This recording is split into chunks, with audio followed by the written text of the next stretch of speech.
কুরবানির মাঝে যদি কোনো বান্দা তিনটা ভুল করে তার কোরবানিটা কবুল হয় না। তিনটা কমন মিস্টেক যেটা আমরা করি, but we don't have any kind of realization about it. আমরা অনুধাবন করি না, তাই ভুল করার পরেও আমরা বুঝতে পারি না, টের পাই না। সেই তিনটা ভুল আমরা জানবো এবং আমাদের বেস্ট লেভেল থেকে আমরা ট্রাই করবো যেন আমাদের এই মিস্টেকগুলো না হয়। বলেন ইনশাআল্লাহ।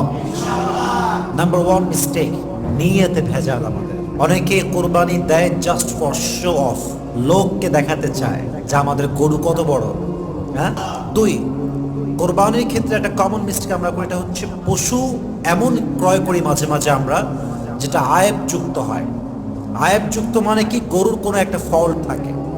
তিন নাম্বার, কোরবানি আপনি যত বড় পশু দিয়েই দেন, হাটের সবচেয়ে বড় গরু দিয়ে দেন না কেন, যদি আপনার ইনকামের সোর্সটা হারাম হয়, সুদ হয়, ঘুষ হয়, মানুষের টাকা মেরে খাওয়া টাকা